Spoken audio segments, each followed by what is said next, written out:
Welcome to yet another episode of Football Premi Podcast. International break ഈ വീക്കെൻഡിൽ resident panellist ഞങ്ങൾ cover ചെയ്യാൻ ഉദ്ദേശിക്കുന്നത് how has the big six done their or gone about their transfer business എന്നാണ്.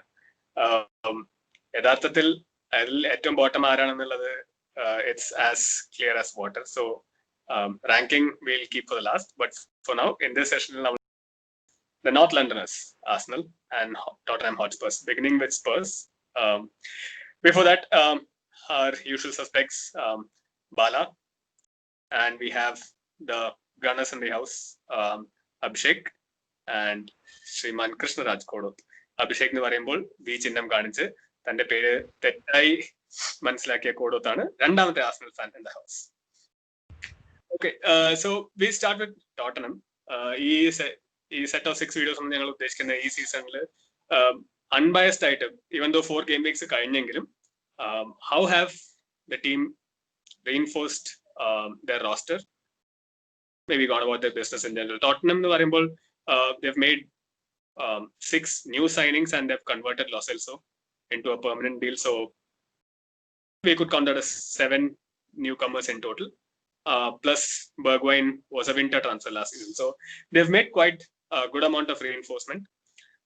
And Adil, one thing to notice, I think UK government had issued a 150 million worth of, I think, coronavirus loan, pandemic loan that a sport entity could avail, which I think Spurs have, giving Mourinho and Daniel Levy that breathing space to bring in the players, which in hindsight they've done well. So let's go around the table. So what do you guys think, in maybe for starters, Tottenham de pudai vannattulla players, and based on what Mourinho needed, have they done well?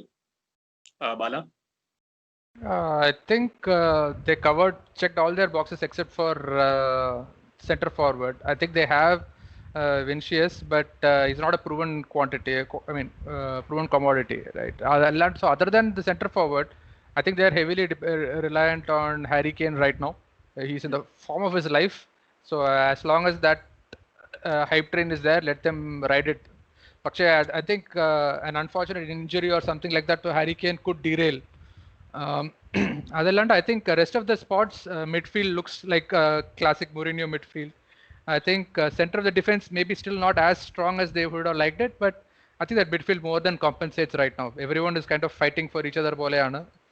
So I think they have done pretty good business.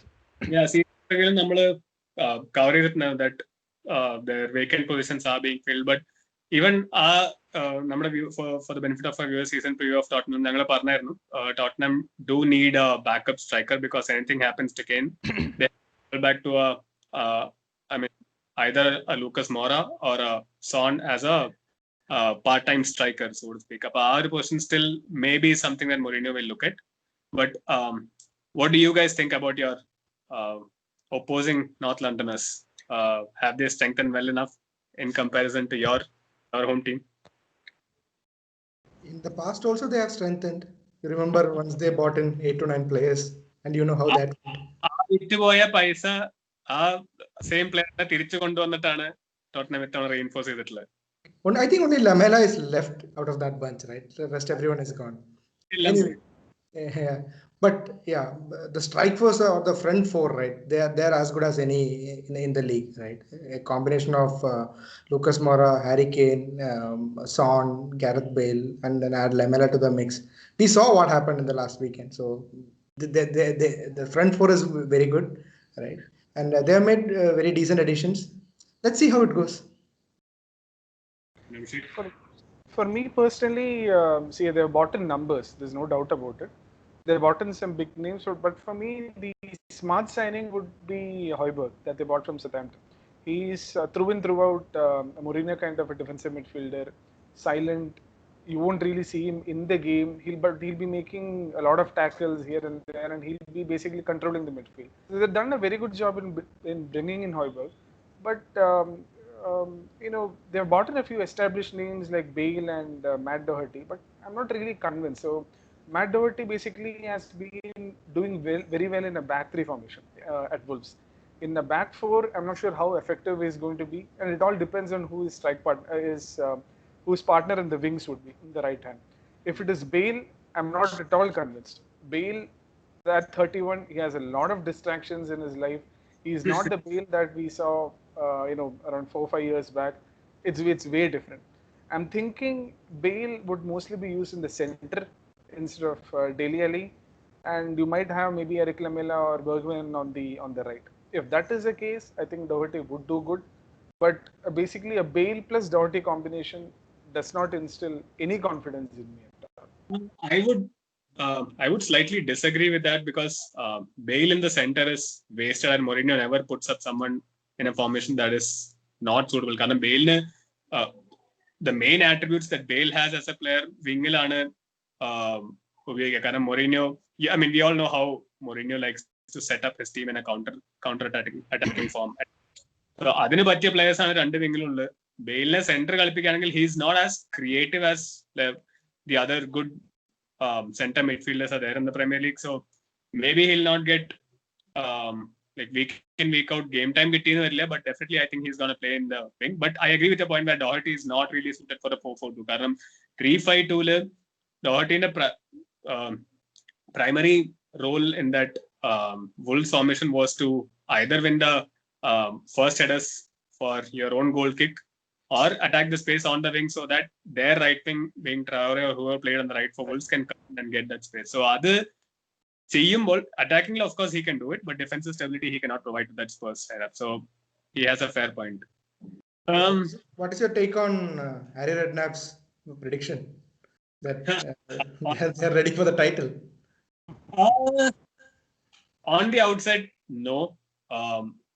No, they're not there yet, but with the Mourinho's team, you never know. But given that, I don't think they're a title contender yet. They're still quite a few miles behind Pool and City as far as the league is concerned. But they're getting there because, I mean, Mourinho got a lucky break where I believe where Dyer has fitted into that centre back role quite well.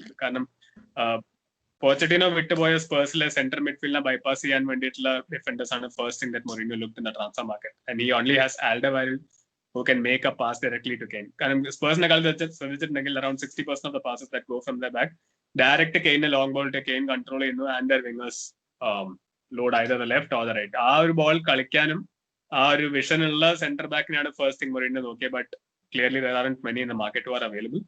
അപ്പോൾ ഡയറിനെ Mourinho center back like push is in his side. I mean, in his from his point of view, I think is a slight blessing in disguise that Dyer has fitted in that role till now.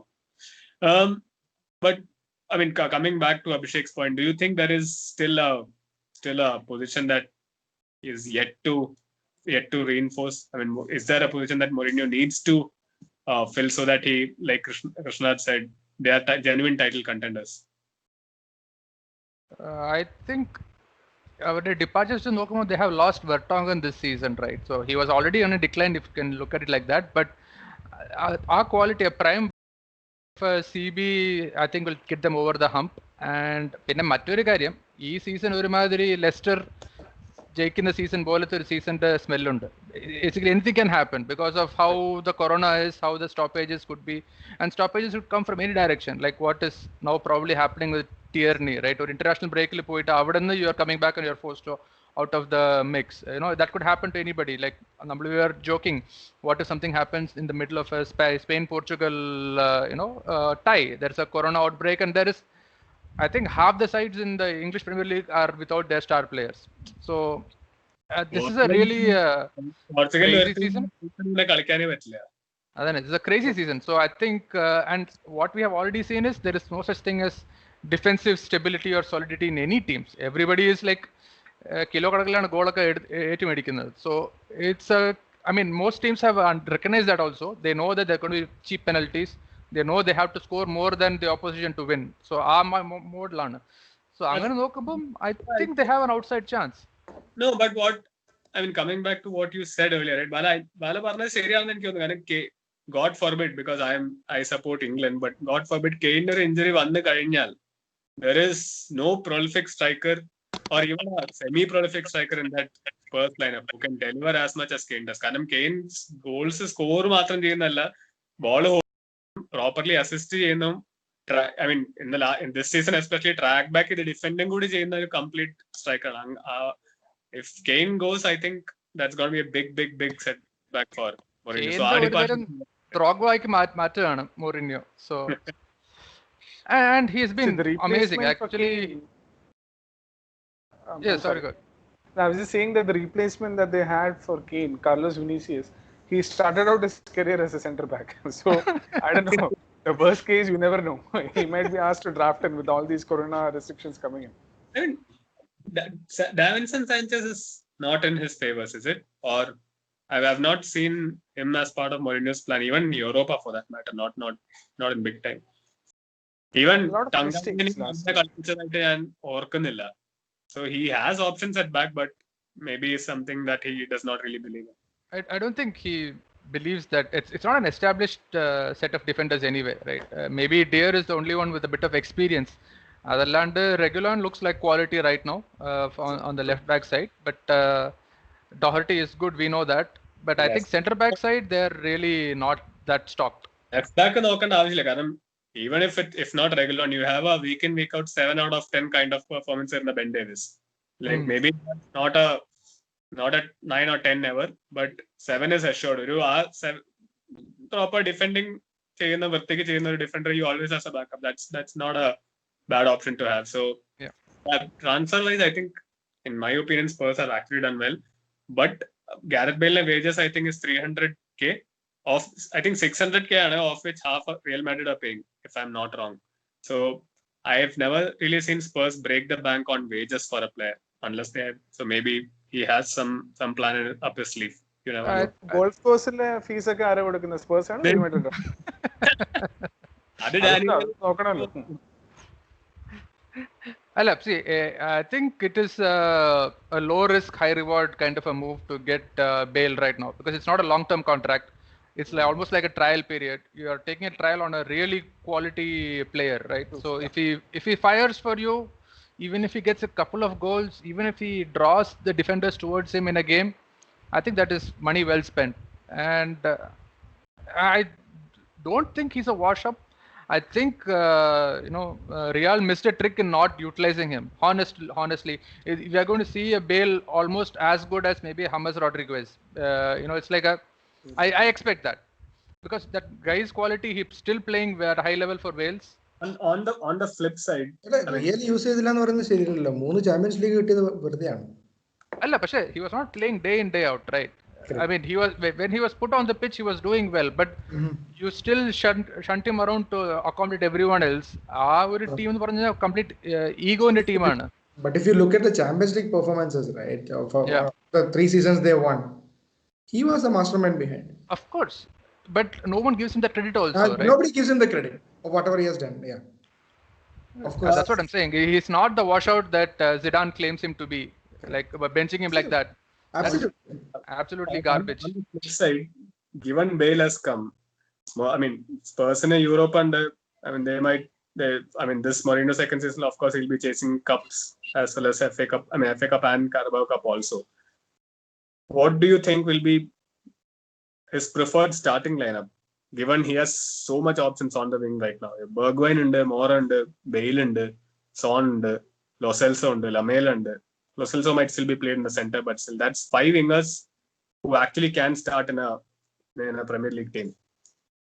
Maybe Riches, embarrassment of Riches on the wings, you think? Again, I don't think this is an embarrassment of Riches considering the uncertainty that they deal with. So, and it's a bunch of people who will want to play with each other. They understand that some of them will be benched, some of them will be starting, some of them will be coming off the subs bench and whatnot. So, yeah, actually, ego under the own level. Ego, I mean, they seem to be playing for each other. They seem to be playing really well together right now. Again, it's a Mourinho side. Anytime things go south, he can throw them all under the bus. But right now, that's not that moment, right? So, and this is usually the season where he really overachieves. I think this year they might win a silverware. That's been something that is really missing. I'm not sure how. I mean, as an Arsenal fan, I'm pretty happy that they're not winning anything. But I think this year it might be a silver. It may not be the most prestigious Europa or Premier League, but maybe a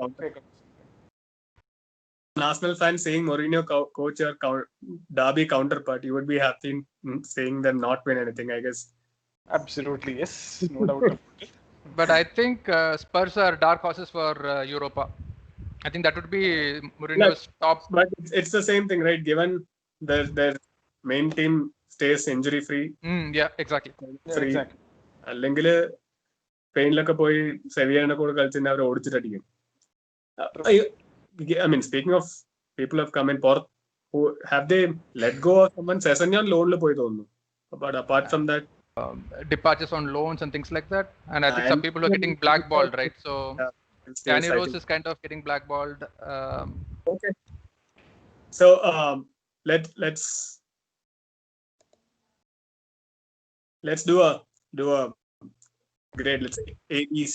Where do you think Spurs, or on a scale of 1 to 10, how well do you think Spurs have gone about their business? Bala. I would say 8, solid 8. If they had brought in someone of bigger quality for backing up Kane, maybe a 9. But I think it's a pretty damn good window. I would say 8. They've done pretty well, man. The transfer, the incomings are pretty good, right? Mm-hmm. They have done. I would say 8. I would give them an 8, but I hope they don't perform much and don't win anything. That's an 8. I think I'll go with a 7. I think they have bought in numbers, they have bought in big names. I'm not sure how they're going to gel.